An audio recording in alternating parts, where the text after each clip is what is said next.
안녕하십니까. 저는 참포도나무병원에서 신경외과 척추 진료하고 있는 최고 원장입니다. 반갑습니다.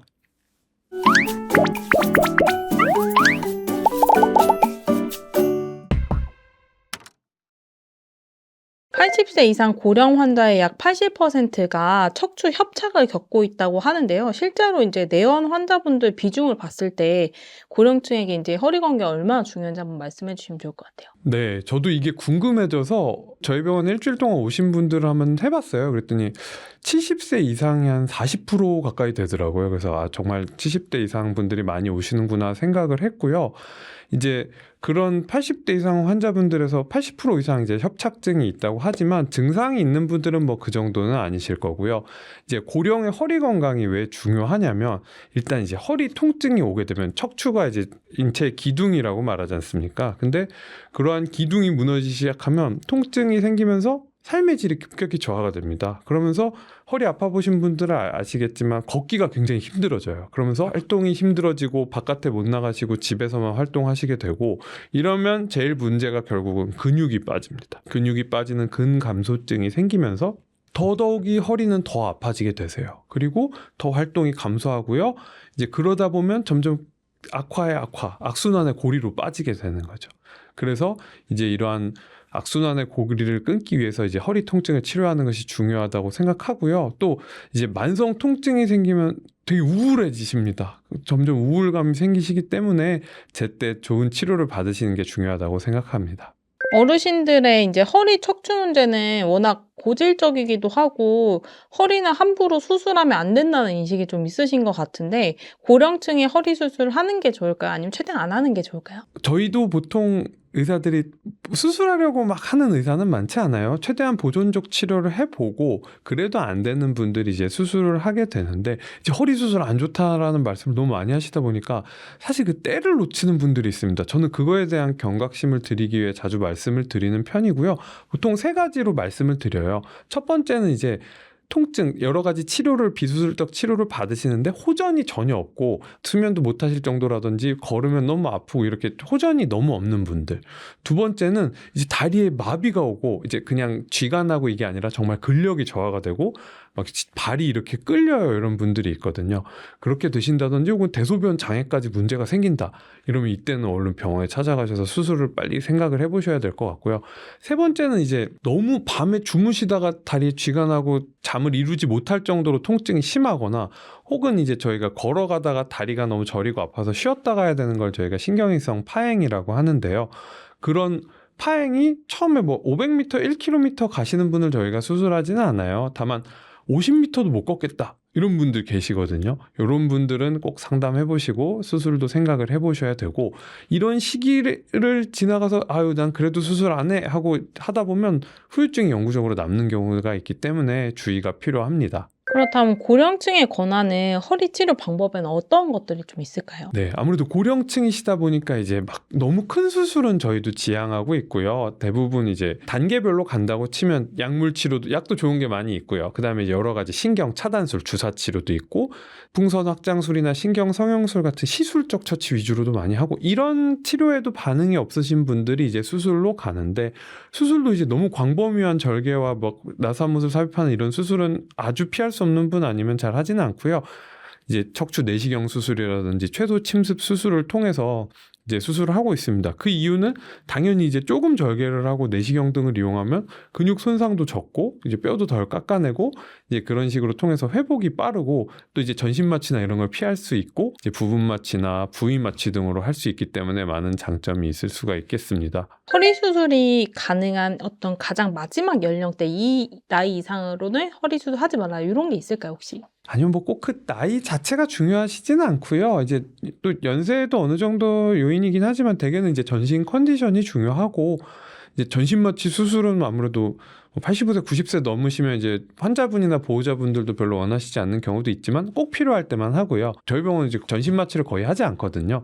그래서 대부분 부분 마취나 척추 마취로 수술을 하고 또 이제 여러 군데를 너무 하면 수술이 커지지 않습니까? 여러 부위에 협착증이나 이제 디스크가 있는 분들이 있으시기 때문에 그럴 때 이제 제일 주로 아픈 부위, 주범이라고 하는데 그런 부위만 한두 군데 치료를 해서 통증이 100만큼 있으시다면 그걸 전부 줄이는 게 아니라 이제 반절 줄이면 1차 성공, 30까지 가면 2차 성공, 그 이하로 가면 이제 너무 좋다.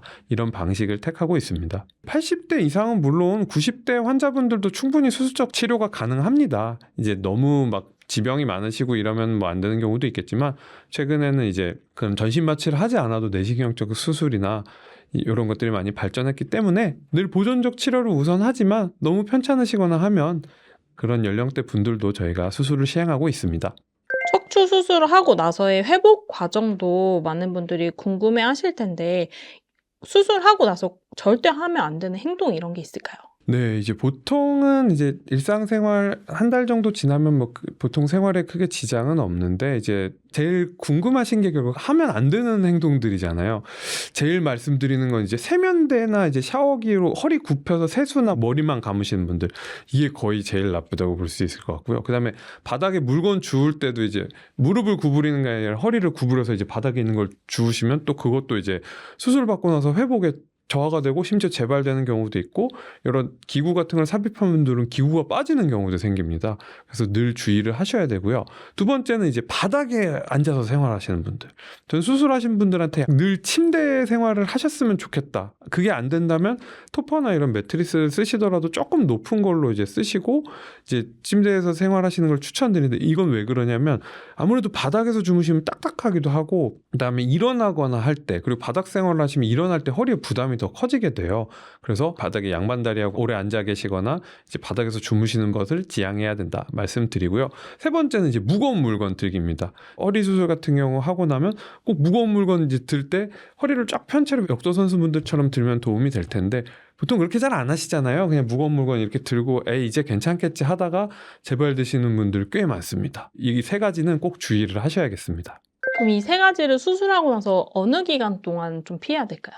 방금 말씀드린 세 가지는 그냥 계속 주의하시는 게 좋은데 특히 이제 처음에 한 3개월까지는 조심을 하셔야 되고요.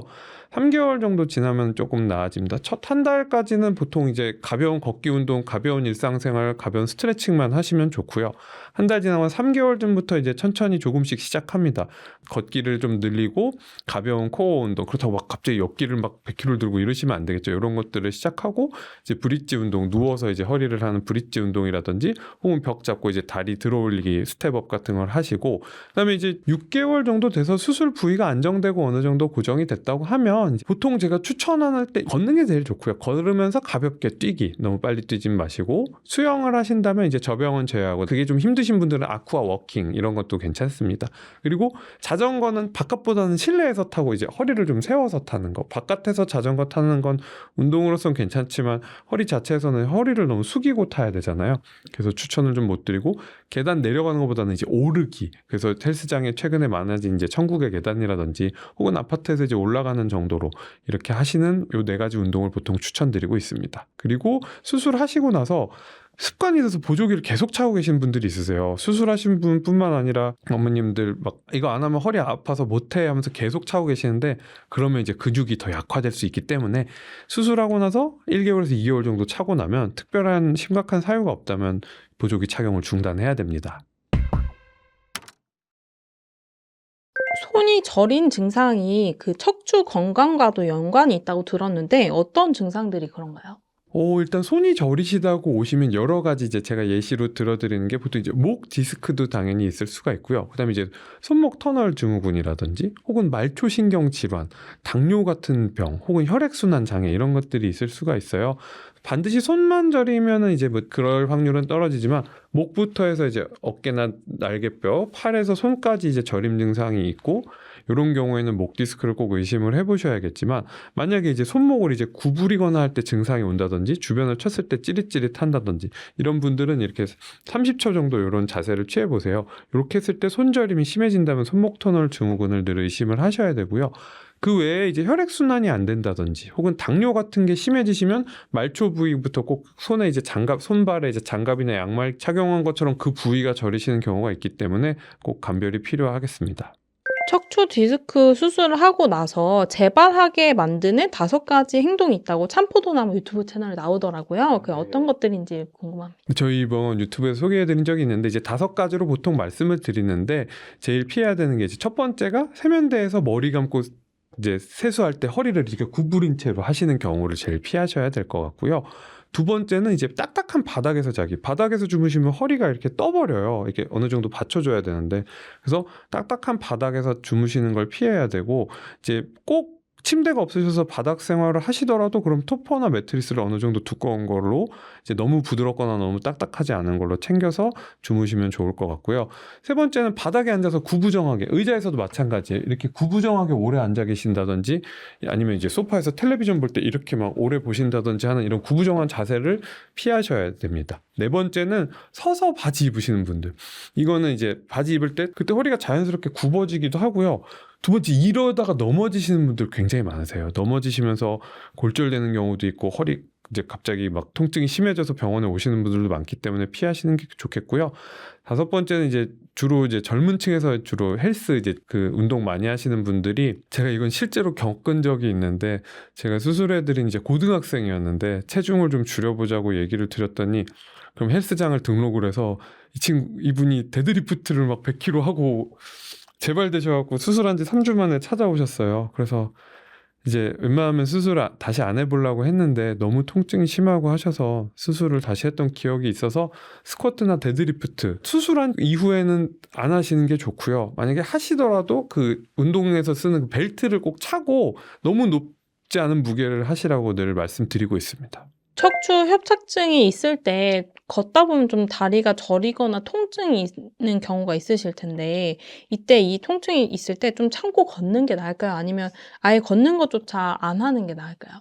이제 걷긴 걸으셔야 되는데 아픈 걸 참고 걸으시면 안 되는 겁니다. 그래서 이제 신경이성 파행, 가다 보면 이렇게 허리를 구부리고 쉬었다 가야 되는 증상이 협착증의 증상인데, 가시다가 어느 정도 뭐 예를 들어 3분에서 5분 정도 가면 다리가 심하게 저리기 시작하다 그러면 꼭 쉬었다 가세요. 쉬었다 가시고 5, 6분 걸었다가 10분 정도 걸었다가 아프시면 몇 분 쉬었다가 괜찮아지시면 다시 출발하시고, 이런 식으로 끊어서 가시면 좋고요. 물론 이제 안 끊어서 가셔도 되는 분들은 가셔도 됩니다. 하지만 이제 통증을 참고 그렇게 가실 이유는 없고요.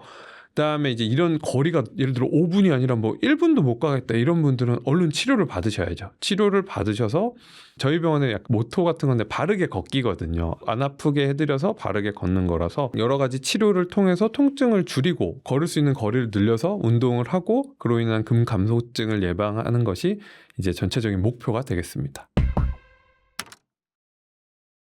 척추 질환이 있는 분들이 하면 좋은 운동은 어떤 게 있을까요? 이제 기본적인 유산소 운동은 이제 많이 소개드리면 걷기, 그다음에 수영, 그다음에 실내 자전거, 그다음에 계단 오르기. 저는 요것들을 많이 추천드리고요. 그다음에 이제 자세, 평소 스트레칭 이런 것도 많이 중요해요. 앉아 계시는 분들은 뭐 의자를 잡으셔도 좋고 어깨까지 같이 피거든요. 그래서 목, 어깨, 허리까지 전부 이렇게 피는 동작 해주시면 좋고요.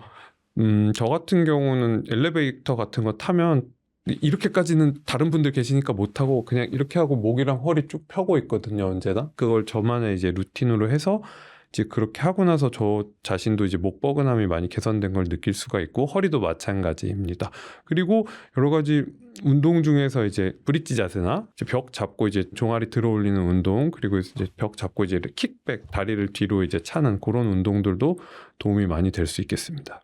방금 해주신 그 자세가 신전 자세라고 해서 유튜브에 요즘 많이 그 돌고 있는 영상이 많던데, 그럼 실제로 그 자세가 허리 통증에 좋은 자세라고 할 수 있는 거예요? 네, 맞습니다. 이제 언제나, 왜냐하면 이제 척추의 대부분 특히 허리 쪽 문제는 이제 허리를 이제 굴곡시켰을 때 섬유륜이나 그 안에 있는 디스크 파열되거나 찢어지는 경우가 많고 그게 누적돼서 생기는 경우가 많거든요. 그래서 하지만 우리가 이제 뭐 이렇게 완전히 편체로 계속 생활하시는 분들은 없잖아요. 계속 구부리게 되기 때문에 자주자주 그 신전 운동을 해주시면 좋지만, 다만 이제 신전할 때 허리가 너무 굽거나 여러 가지 변형이 있어서 아프신 분들도 있어요. 그럴 때는 아픔을 참고 하시는 건 아닙니다. 안 아프거나 이제 그 자세를 했을 때도 무리가 없는 분들만 시행하시면 좋겠습니다. 유튜브에 보면 이제 누워서 자기 전에 다리를 털어주기만 해도 골반 자세 교정이나 허리에 도움이 된다, 이런 영상들이 있는데 이게 실제로 유효한지 궁금합니다. 유튜브에 이제 막 많은 분들이 이제 하시는데 자기 전에 이제 뭐 누워서 하시는 뭐 이런 것들인데 뭐 사실 뭐 다리 꼬고 이렇게 구부리고 이러면 허리에는 더 안 좋거든요. 그래서 이제 그런 것들이 반드시 도움이 된다 이렇게 확인되지는 않은 것 같고요. 오히려 누워 계실 때 어떤 자세로 누워 계시냐 이런 것들이 더 중요할 수 있겠습니다. 그 60대 이후에는 운동도 잘 골라서 해야 될 텐데 이제 60대 이후에 고령층이 좀 피하면 좋은 척추 건강이 악화될 수 있는 운동은 어떤 게 있을까요? 저는 이제 여러 가지 말씀드리는 게 있지만 첫 번째는 이제 허리를 계속 반복적으로 한 방향으로 회전시키는 운동은 추천드리지 않습니다. 이제 대표적인 걸로 이제 골프, 그다음에 탁구도 많이 하시는데 이제 두 가지 때문에 통증 호소하시는 분들이 꽤 있거든요. 다만 이제 그 두 가지 운동 때문에 살아요 이런 분들도 계시기 때문에 꼭 하지 말아는 아니지만 이제 영향을 줄 수 있기 때문에 조심하셔야 되고, 왜 근처에 이제 운동기구 같은 데서 이제 허리 이렇게 돌리는 거 있지 않습니까? 그런 것도 좀 삼가하시라고 늘 말씀드리고 있습니다. 두 번째 이제 목 이렇게 막 두둑두둑 하시는 분들 많으세요. 이제 이렇게 막 하신다든지 막 뭐 이렇게 앞으로 구부리는 이런 건 다 좋지 않고요. 경추도 결국은 이렇게 신전 운동 하시는 게 제일 좋고, 다만 이제 협착이 심하거나 한 분들은 신전 운동하면 오히려 더 통증이 유발되는 경우가 있기 때문에 조심하셔야 됩니다. 그리고 윗몸 일으키기입니다. 윗몸 일으키기, 복근 운동을 하기 위해 근육을 길러야지 많이 하시는데 윗몸 일으키기는 이제 안 하셔야 됩니다. 그거는 척추 건강을 위해서, 특히 허리 건강을 위해서는 너무너무 안 좋은 운동이라고 생각해서 제가 이제 가끔 군대 계신 분들 이제 그게 필수적으로 하셔야 되는 경우가 있거든요. 없어졌으면 좋겠다고 얘기하기도 합니다. 혹시 그럼 팔굽혀펴기 운동은 괜찮으세요? 네, 팔굽혀펴기 운동은 괜찮고요. 다만 연세 드신 분들 이제 이걸 아예 못하는 분도 계실 수 있기 때문에 그러면 이제 무릎을 대고라도 이렇게 하시면 좋고, 대신 바른 자세로 해주시고 허리 구부러지지 않게 잘 펴고 해주셨으면 좋겠습니다. 노인분들 감소증이 최근에 질병 코드로 분류될 만큼 증가하고 있는데 노후에 근력이 부족해질 때 발생할 수 있는 척추 질환은 어떤 게 있을까요? 네, 이제 노후에 뭐 연세가 드시면 당연히 근육은 이제 줄긴 줄지만 그걸 이제 예를 들어 유지를 못 하시고 더 운동을 안 하시고 활동을 안 하시고 이러면 더 급격하게 줄어들거든요. 그런 이제 근육들이 감소하고 코어 근육이 이제 감소하게 되면 결국은 이제 척추에서도 근육이 줄어드니까 이제 디스크라든지 이제 뒤쪽에 있는 후관절에 부담이 증가합니다. 그러면서 이제 변성도 더 늘어나고, 그러면서 척추가 이제 점점 불안정해지고 협착도 더 생기게 되거든요. 그래서 이제 불안정은 결국 삐걱거리고 이제 더 관절이 나빠지고 이러는 거 보니까 더 통증이 심해지고 이제 그로 인해 협착증이 진행이 되게 됩니다. 협착증이 진행되면 더더욱 이제 운동하기가 쉽지가 않겠죠. 이런 일들이 있을 수가 있고, 그다음에 이제 근육이 감소되게 하면서 척추가 이제 잘 유지해줘야 되는데 점점 근육이 빠지고 하면 이제 후만도 오고, 뒤쪽에 근육이 빠지니까 왜 가운데 뼈가 튀어나와 있어요 해서 오시는 분들 많이 있으세요. 이런 것과 함께 척추 변형도 동반될 수가 있겠습니다. 마지막으로 이제 근감소증인 경우에 이제 균형 감각 이런 것도 당연히 떨어지지 않겠습니까? 걷다 보면 조금 휘청거린다든지 이랬을 때 넘어지시는 분들이 많이 계세요. 예전 같으면 조금 걸려도 이렇게 균형을 잡았는데 살짝 걸리거나 특히 겨울에 빙판이나 미끄러울 때 미끄러지시면서 넘어지면 이제 특히 60대 이상 여성분들이나 80대 이상 남성분들 같은 경우 뼈 골가공증도 동반되어 있는 경우가 많아서 넘어지지 않았으면 그 정도는 아니었겠지만 넘어지시면서 이제 척추, 압박골절이나 고관절 혹은 손목 골절 같은 경우가 많아지게 됩니다. 고령이 되어서도 스스로 거동을 하기 위해 중요한 게 이제 하체 근력이라고 하는데요. 그중에서 또 엉덩이 근육이 되게 중요하다고 알려져 있는데 그 이유가 무엇일까요? 아무래도 이제 엉덩이 근육이 이제 고관절 펴고 이럴 때 이제 기본적인 걷기나 계단 오르기 같은 기본적 거동의 이제 시작이기 때문에 이제 엉덩이 근육이 중요하고, 그다음에 척추 밑에가 이제 엉덩이잖아요, 골반. 그러다 보니까 그 균형을 잡는 데 굉장히 결정적으로 기여를 하고 있고, 이제 엉덩이 근육이 있어야 이제 균형도 잘 잡을 수가 있고, 그로 인해서 넘어지거나 할 때 이제 넘어질 위기나 이럴 때도 이제 균형을 잡아서 이제 막을 수 있기 때문에 그런 낙상 확률을 줄일 수 있어서 엉덩이 근육도 노년에는 굉장히 중요합니다. 그렇다면 노후 엉덩이 근육과 또 하체 근력을 기를 수 있는 추천 운동 동작이 있다면 어떤 게 있을까요? 물론 뭐 헬스장 가서 전문 운동을 하시면 너무 좋겠지만 그런 걸 추천드리지는 않고 오히려 무리가 되는 경우가 많아서요. 일단은 이제 계단 오르기 제일 추천드리고, 그다음에 이제 벽 잡고 이렇게 이제 종아리랑 엉덩이 올리는 요 스텝업 운동 추천드리고, 이제 브릿지 운동 같은 경우 이제 누워서 이제 허리를 들어 올리는 건데 요거는 근데 조금 아파하시는 분들도 있어요. 자세가 올바르게. 그래서 무리되지 않는 분들 하시고 그게 안 되거나 하면은 이제 킥백 이제 잡거나 이제 넘어지지 않게 앞에 무언가를 잡고 이제 다리를 뒤쪽으로 이렇게 당겨주는 거죠. 그렇게 요런 운동들을 추천드리고 있습니다. 그럼 허리 통증이 있을 때 그런 분들이 하면 좋은 운동은 또 어떤 게 있을까요? 허리 통증 있는 분들은 일단 저는 운동도 너무 중요하지만 자세가 일단 너무 중요합니다. 바른 자세부터 일단 하시고요. 이제 막 옆으로 소파에서 옆으로 누워 있거나 이런 자세 이제 안 하시는 게 좋고, 마찬가지로 허리 통증 있는 분들 할 때 유산소 운동 하시면서 바른 걷기로 이제 코어 근육을 길러주고요. 이제 통증 없을 때 이제 브릿지 운동이나 킥백 이런 거 도움 될 수 있고, 노년에는 걷는 게 제일 중요하다고 생각합니다. 그래서 치료를 잘 해드려서 걸어야 이제 척추 근육도 유지가 된다고 늘 말씀드립니다. 방금 자세가 중요하다고 하셨는데 그럼 고관절 엉덩이 통증에 좋은 자세가 어떤 게 있을까요? 고관절 엉덩이 통증에 좋은 자세와 이제 할 수 있는 스트레칭, 이거 이제 저희 병원 유튜브에서 재활치료사 선생님이 촬영해 주신 영상이 있거든요. 그 영상 같이 첨부해 드릴 테니까 참고하셨으면 좋겠습니다. 어르신들이 이제 또 선호하시는 운동 중에 하나가 뭐 만보 걷기, 2만보 걷기 또는 맨발로 걷기 이런 게 많은데 이런 운동들이 혹시 척추 건강에 어떤 영향이 있는지 궁금합니다. 일단 맨발 걷기는 저희는 하지 말라고 말씀드려요. 이거는 오히려 발 다칠 위험도 있고 그게 장점이 막 그렇게 뚜렷하지 않다고 생각하기 때문에 추천드리지 않고요. 그다음에 만보, 2만보 그거에 이제 너무 집착하시지 않으셨으면 좋겠어요. 이제 어제 오신 분도 저는 운동을 만보, 2만보씩 해요 이렇게 하시는데 오히려 더 무리가 될 수가 있고요. 특히 이제 허리 치료받거나 수술받은 분들 그렇게 난 수술했으니까 재활하니까 2만보 걸어야지 무리입니다. 그래서 한 이제 보통 3,000이나 5,000 끊어서 하루에 2번 정도로 하신다든지 해서 2만보까지는 추천 못 드리는 것 같고요. 하루에 이제 만보 미만으로는 추천드리고, 이제 또 너무 안 움직이셔도 문제지만 너무 많이 움직이셔도 문제이기 때문에 유의하셨으면 좋겠습니다. 아마 가장 오래 취하고 있는 자세 중에 하나가 수면 자세일 것 같은데 척추 건강에 좋지 않은 수면 자세라는 게 있을까요? 있는데 이제 제가 환자분들하고 어떻게 자면 좋으세요? 특히 이제 목 디스크 있거나 이런 분들이 많이 여쭤보시거든요. 허리도 마찬가지지만 그럴 때 이제 제일 좋은 건 똑바로 자는 겁니다. 너무 높지 않은 적절한 베개와 이제 바른 자세로 주무시면 좋은데, 저는 옆으로 안 누우면 잠이 안 와요 이런 분들도 계세요. 그럴 때는 이제 다리 사이에 뭘 낀다든지 너무 이제 허리를 구부리지 않고 주무시는 걸 추천드리고요. 이제 특히 엎드려 주무시면 안 됩니다. 엎드려 주무시는 게 목이나 허리에 좋지 않기 때문에 그 자세만은 꼭 피해 주셨으면 좋겠습니다. 혹시 푹신한 침대와 딱딱한 침대 중에 허리에 더 좋은 건 어떤 걸까요? 네, 이것도 자주 듣는 질문입니다. 이제 개인 취향이라는 게 있지만 너무 딱딱하면 허리가 이제 받쳐주지 못하고 떠버릴 거고요. 너무 푹 쉬면 훅 꺼져서 이제 허리가 굽어질 기 때문에 1에서 10까지가 있다면 4, 5, 6 정도에서 취향을 맞춰서 구입을 하시거나 누워보시고 하시라고 이렇게 말씀을 드리고 있습니다. 구독자 여러분, 오늘 제 말씀 들어주셔서 감사하고요. 이제 저희 참포도나무병원 유튜브 방문하시면 이제 방금 말씀드렸던 자세라든지 운동법 이런 건 피하세요 이런 것들에 대한 내용 많이 있으니까요. 그것도 참고해 주셨으면 좋겠고요. 오늘 영상 봐주셔서 감사합니다.